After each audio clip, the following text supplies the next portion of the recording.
नमस्कार साथियों, स्वागत है आप सभी का वर्ड ऑफ फिजिकल एजुकेशन में। और मैं हूं आपके साथ अनूप नेगी। इस सीरीज में हम लोग स्टार्ट करने वाले हैं टीजीटी पीजीटी एग्जाम प्रिपरेशन, जो कि सभी नेशनल और स्टेट लेवल को कवर करते हुए चलेगी। और ये मेरी एमसीक्यूज की पहली सीरीज है, तो आपके सजेशंस का भी स्वागत रहेगा। कमेंट बॉक्स में आप सजेशन दें और वीडियो को लाइक करें, बाकी लोगों को शेयर करें, ताकि सभी के लिए महत्वपूर्ण सीरीज पहुंच पाए। चलिए तो शुरू करते हैं। शारीरिक शिक्षा के मूल सिद्धांत भाग 1 से कुछ प्रश्न, और इस तरीके से हम सारे भाग को कवर करते हुए चलेंगे। तो पहला प्रश्न आपके स्क्रीन पे ये रहा। शारीरिक शिक्षा का प्रमुख उद्देश्य क्या है? खेलों में प्रदर्शन सुधारना, मानसिक और शारीरिक विकास, केवल व्यायाम करना, केवल खेत को सिखाना। तो भाई इसका आंसर आप कमेंट सेक्शन में दे सकते हैं। तो इसका सही उत्तर है बी, मानसिक और शारीरिक विकास। क्योंकि हम बोलते हैं फिजिकल एजुकेशन में कि ओवरऑल डेवलपमेंट या wholesome development of an individual is the aim of physical education. चलिए तो अगले प्रश्न की तरफ बढ़ते हैं। निम्नलिखित में कौन सा शारीरिक शिक्षा का अंग नहीं है? योग, खेलकूद, संगीत या फिर फिटनेस ट्रेनिंग। तो जल्दी से बताइए कौन सा इनमें से शारीरिक शिक्षा का अंग नहीं है। तो साथियों इसका आंसर रहेगा सी, संगीत। क्योंकि योग, खेलकूद और फिटनेस ट्रेनिंग ये सभी क्या है? शारीरिक शिक्षा के एक अभिन्न अंग है। ओलंपिक खेलों की शुरुआत कब हुई थी? तो जैसा कि मैक्सिमम लोगों को ये सब पता होगा कि कब से ओलंपिक स्टार्ट हुए हैं। तो यहाँ पे मॉडर्न ओलंपिक की बात की जा रही है। 1896, 1900, 1924 और 1936। तो भाई ओलंपिक खेलों की जो शुरुआत हुई है वो हुई है 1896, जो कि एथेंस ग्रीस से हुई थी। अगला प्रश्न आपके स्क्रीन पर। फिट इंडिया मूवमेंट कब शुरू किया गया? ए ऑप्शन 2018, बी 19, सी 20 और डी 21। तो फिट इंडिया मूवमेंट 2019 में भारत सरकार ने 29 अगस्त को फिट इंडिया मूवमेंट लॉन्च किया था। ठीक है, तो आप सभी को ये डेट और ईयर याद रखना है। निम्नलिखित में से कौन सी फिजिकल फिटनेस की प्रमुख घटक नहीं है? कौन सा होना चाहिए, कौन सा घटक नहीं है? ए स्ट्रेंथ, फ्लेक्सिबिलिटी, इंटेलिजेंस और एंड्योरेंस। जैसे कि हम 5 मुख्य घटक या 5 main component of physical fitness पढ़ते हैं, तो वो कौन-कौन से हैं? जिसमें है speed, strength, flexibility, endurance and coordinative abilities. तो यहाँ पे सी ऑप्शन करेक्ट रहेगा, क्योंकि नहीं है पूछा गया है। तो फिजिकल एजुकेशन का ये घटक बिल्कुल भी नहीं है, कंपोनेंट नहीं है। नेक्स्ट जो भाग है हमारा, शारीरिक विज्ञान एवं शारीरिक शिक्षा। मानव शरीर में कितनी हड्डियां होती हैं? तो मोस्टली सबको पता है कि ह्यूमन बॉडी में कितनी हड्डियां होती हैं। स्टार्टिंग में जब एक बच्चा बर्थ लेता तो ज्यादा हड्डियां होती हैं, लेकिन फाइनली जो एक एडल्ट में आके रहती है हमारे पास 206 बोन्स। ठीक है, चलिए आगे बढ़ते हैं। कौन सा अंग शरीर में रक्त को शुद्ध करता है? A heart, B lungs, C liver और डी किडनीज। तो कौन सा छानता हमारे ब्लड को? इस तरीके से क्वेश्चन का सेंस यहाँ पे बन रहा है। तो आपका सही आंसर रहेगा किडनी। किडनी रक्त से अवांछित पदार्थों को छानकर उसे शुद्ध करती है, यानी कि फिल्टर करती है। ठीक है, आप बहुत लोगों का आंसर बी भी जा रहा होगा, फेफड़े लंग्स, यहाँ पे जहाँ पे कि ब्लड डीऑक्सीनेटेड से ऑक्सीनेटेड में कन्वर्ट होता है, लेकिन यहाँ पे शुद्ध करने की बात हो रही थी। तो इसका जो फिल्ट्रेशन का वर्क है वो किडनी में रहता है। चलिए बढ़ते हैं आगे। हृदय किस प्रकार की पेशी से बनता है? A smooth muscles, B skeletal muscles, C cardiac muscles और डी कनेक्टिव टिश्यूज। तो आपका आंसर बहुत आसानी से आ रहा होगा। इस सीरीज में हमने काफी सिंपल क्वेश्चन किए हैं। आगे आगे चलते चलते थोड़ा मॉडरेट और टफ की तरफ हम बढ़ते जाएंगे। साथ ही साथ कोशिश करेंगे कि क्वेश्चन और आंसर दोनों ही बाइलिंगुअल लैंग्वेज में आपके लिए प्रोवाइड किया जा सके। चलिए तो इसका क्या आंसर रहेगा? Absolutely your answer will be C, हृदय पेशी, या फिर जिसको हम बोलते हैं कार्डियक मसल्स। क्योंकि कार्डियक मसल्स स्वचालित होती हैं और लगातार बिना थके काम करती रहती हैं। ठीक है, चलिए नेक्स्ट पार्ट को हम लेके चलते हैं, खेल विज्ञान और प्रशिक्षण। इसमें जो पहला प्रश्न हमारे पास बनता है, कौन सा घटक सुपर कंपनसेशन के सिद्धांत से संबंधित है? तो सुपर कंपनसेशन क्या है? अधिक परीक्षण, संतुलित पोषण, अनुकूलन या फिर मानसिक तनाव। ऑप्शन रिलेट करेगा। सो ऑप्शन डी अनुकूलन, जिसको हम एडेप्टेशन भी बोलते हैं। तो सुपर कंपनसेशन तब होता है जब शरीर व्यायाम के बाद बेहतर प्रदर्शन करने के लिए अनुकूलित हो जाता है। ठीक है, कंडीशनिंग आपकी बॉडी की हो जाती है। नेक्स्ट क्वेश्चन इज, स्ट्रेंथ को विकसित करने के लिए कौन सा व्यायाम सबसे अच्छा है? ए कार्डियो, बी स्ट्रेचिंग, सी वेटलिफ्टिंग और डी ध्यान या मेडिटेशन। तो जल्दी से बताइए कौन सा इसका सही आंसर रहेगा। जी हाँ, तो इसका सही आंसर रहेगा सी, वेट लिफ्टिंग। वेट लिफ्टिंग और रेसिस्टेंस ट्रेनिंग मांसपेशियों की शक्ति बढ़ाते हैं। चलिए भाग 4 की तरफ चलते हैं। खेल नियम एवं संगठन।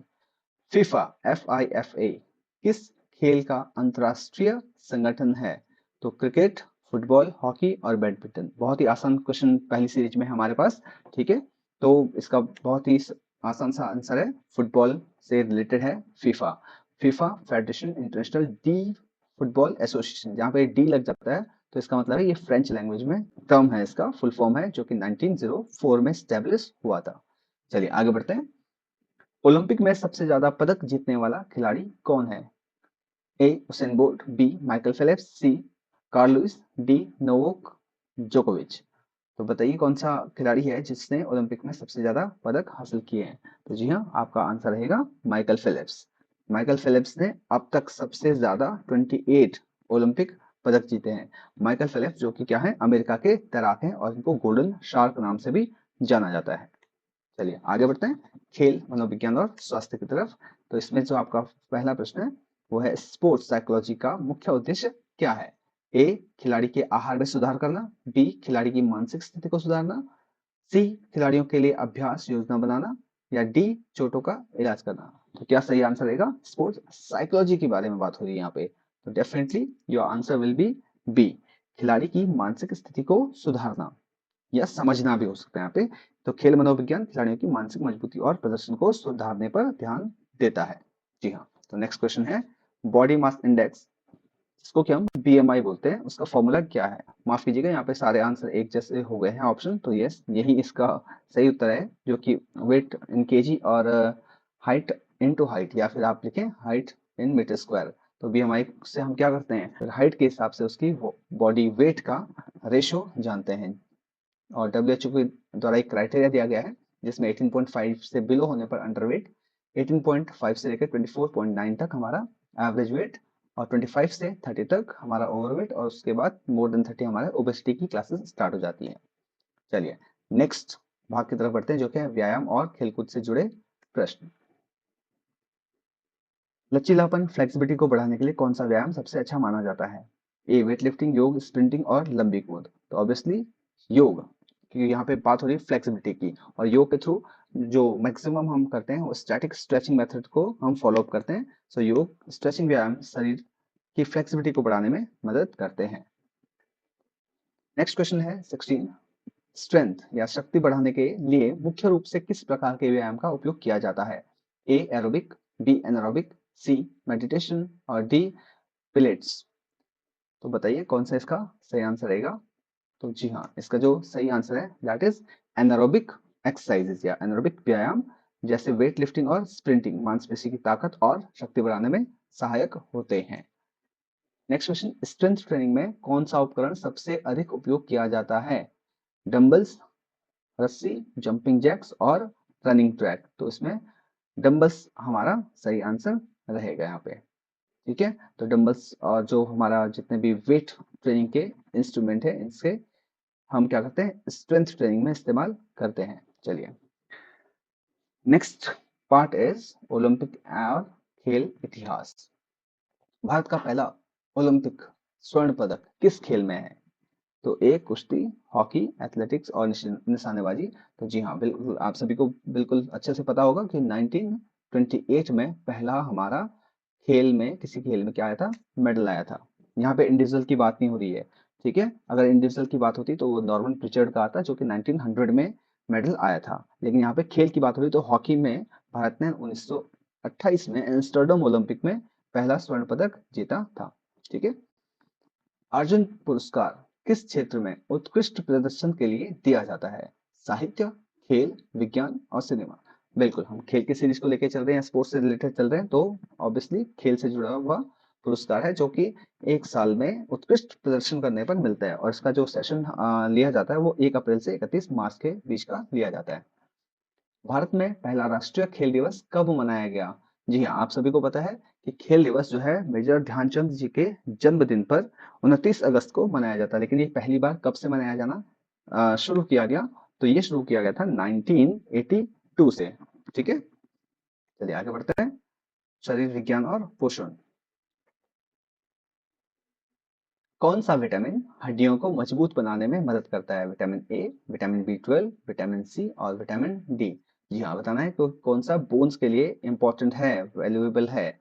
विटामिन डी, जो कि क्या है, कैल्शियम के अवशोषण में मदद करता है, जिससे क्या होती है, हड्डियां मजबूत होती है। और विटामिन डी की हम जब बात करें तो जब हमारी स्किन सनरेज के कांटेक्ट में आती है तो ये एक्टिव हो जाता है। चलिए नेक्स्ट बढ़ते हैं आगे। पानी की कमी से शरीर में कौन सी समस्या हो सकती है? मोटापा, डिहाइड्रेशन, थायराइड और ब्लड प्रेशर। बहुत ही आसान सवाल है, इसका आप आसानी से आंसर कर सकते हैं। जी, तो इसका आंसर है बी, डिहाइड्रेशन या निर्जलीकरण पानी की कमी से बॉडी में हो जाता है। बीएमआर, जिसको हम बेसल मेटाबॉलिक रेट करते हैं, किससे संबंधित है? हृदय की धड़कन, बी शरीर में ऊर्जा खर्च, सी मांसपेशियों की ताकत, डी हड्डियों की मजबूती। तो भाई क्या इसका आंसर रहेगा? शरीर में ऊर्जा खर्च। ठीक है, तो बीएमआर वह यूनिट है जो क्या कहता है, न्यूनतम ऊर्जा होती है जो शरीर को आराम की अवस्था में जीवित रहने के लिए चाहिए होती है। ठीक है, यानी कि बॉडी की नॉर्मल जो फंक्शनिंग होती है, बेसिक फंक्शनिंग होती है, उसके लिए जितनी भी ऊर्जा चाहिए होती है उसे क्या कहते हैं हम? बीएमआर या बेसल मेटाबॉलिक रेट। आगे बढ़ते हैं खेल, प्रशिक्षण और प्रदर्शन की तरफ।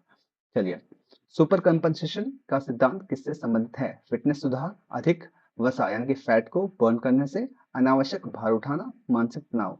तो हम बात कर रहे हैं सुपर कंपनसेशन की। इस सेशन में इसका नाम पहले आ चुका है, तो बताइए फटाफट। ए फिटनेस सुधार। ठीक है, सुपर कंपनसेशन सिद्धांत के अनुसार प्रशिक्षण के बाद सही रिकवरी से प्रदर्शन पहले से बेहतर हो सकता है।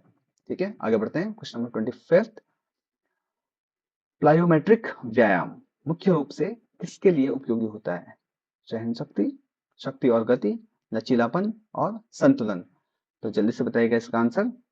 यहाँ पे बात हो रही है प्लायोमेट्रिक व्यायाम या प्लायोमेट्रिक एक्सरसाइज की। तो इसका सही उत्तर रहेगा शक्ति और गति यानी कि स्ट्रेंथ एंड स्पीड के लिए मददगार रहता है।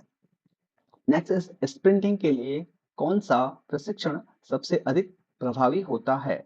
ए लंबी दूरी की दौड़, भारोत्तोलन, हाई इंटेंसिटी इंटरवल ट्रेनिंग और योग। यहाँ पे बात हो रही स्प्रिंटर के लिए। ठीक है, जो छोटी रेस की में भाग लेते हैं, जो 400 मीटर तक की रनिंग में भाग लेते हैं। तो इसका सही आंसर रहेगा option C, high intensity interval training. ठीक है, तो इसमें क्या रहता है, तीव्र और कम अवधि के व्यायाम होते हैं जो स्प्रिंटर के लिए सहायक होते हैं। आपने इंटरवल ट्रेनिंग मेथड भी पढ़ा होगा। चलिए नेक्स्ट पार्ट पे चलते हैं, इसके जो है खेल चिकित्सा और चोट प्रबंधन से रिलेटेड।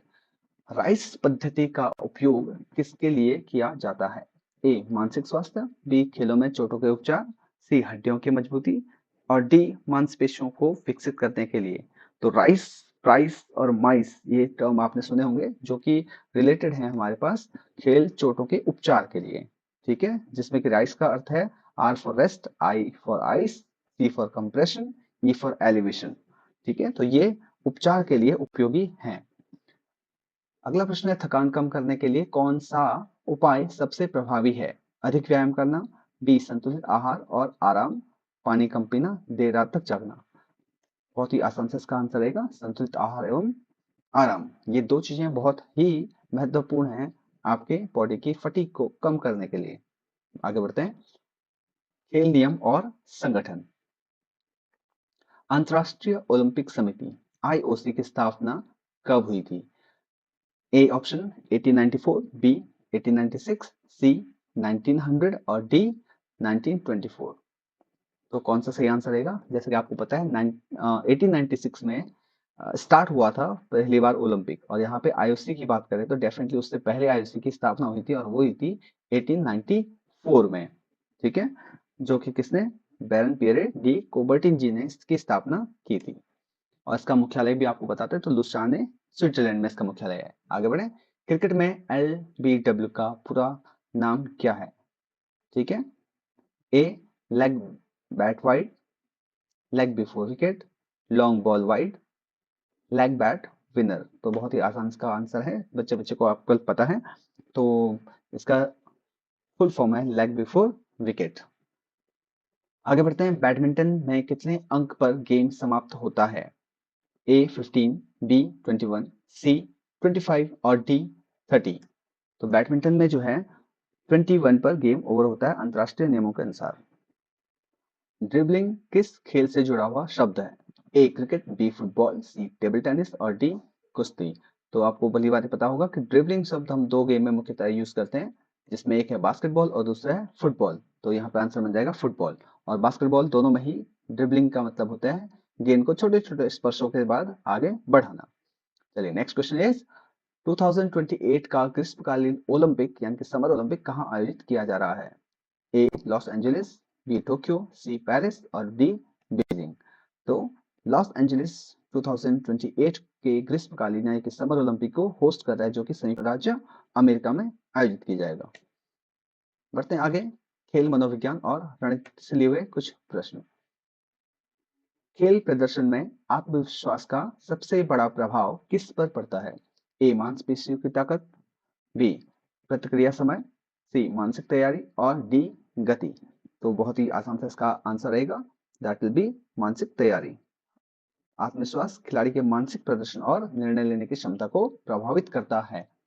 चलिए बढ़ते हैं आगे, एक खिलाड़ी को खेल में सर्वश्रेष्ठ प्रदर्शन के लिए क्या विकसित करना चाहिए? केवल शारीरिक क्षमता, मानसिक सहन शक्ति, रणनीति और मानसिक संतुलन, केवल आहार और योजना। तो सी रणनीति और मानसिक संतुलन एक खिलाड़ी के लिए सर्वश्रेष्ठ प्रदर्शन के लिए महत्वपूर्ण है। बढ़ते हैं आगे, खेलों में मोटिवेशन किस प्रकार का हो सकता है?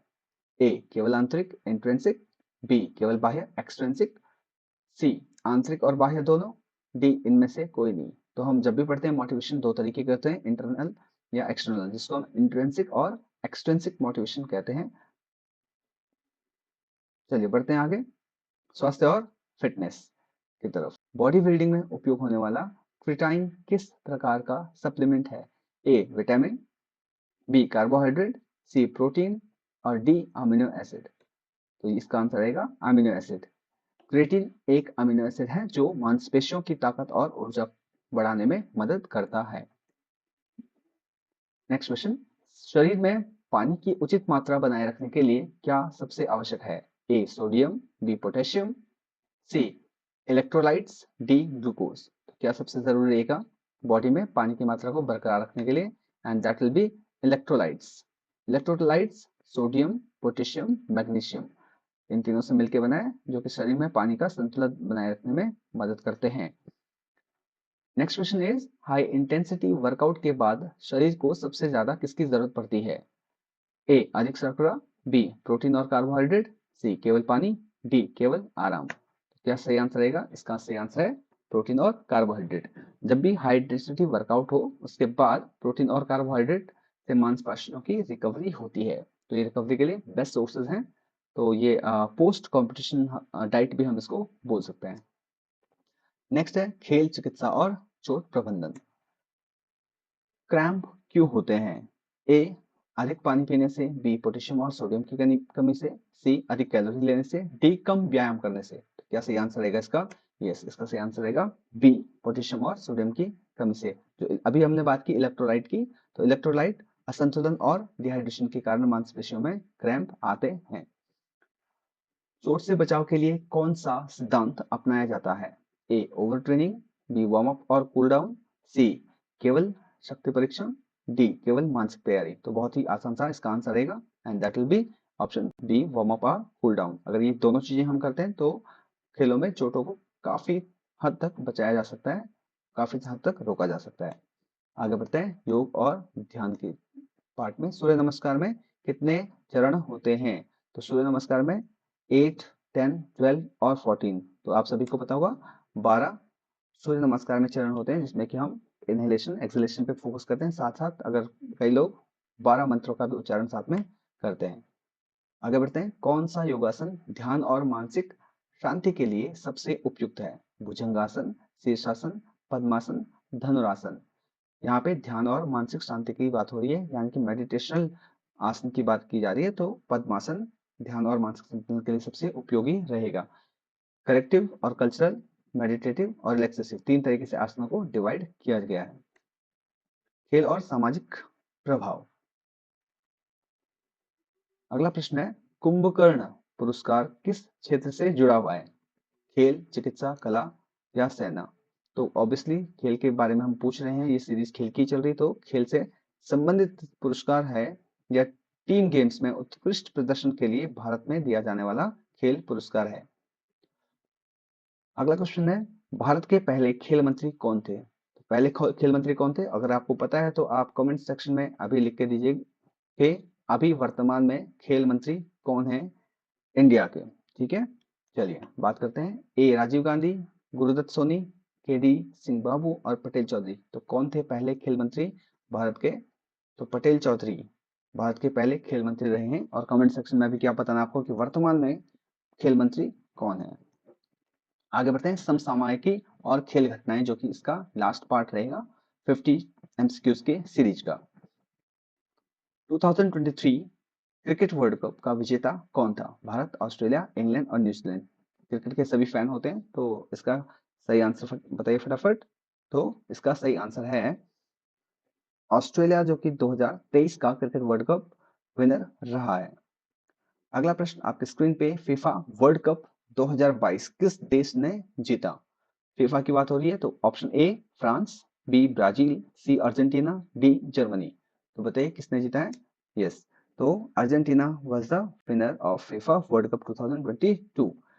हाल ही में किस भारतीय शतरंज खिलाड़ी ने द चेसबल मास्टर्स टूर्नामेंट में दूसरा स्थान प्राप्त किया है? जी हाँ, दूसरा स्थान प्राप्त किया है। तो A Vishwanath Anand, B Pentala Harikrishna, C R Praggnanandhaa, D Vidit Gujarati.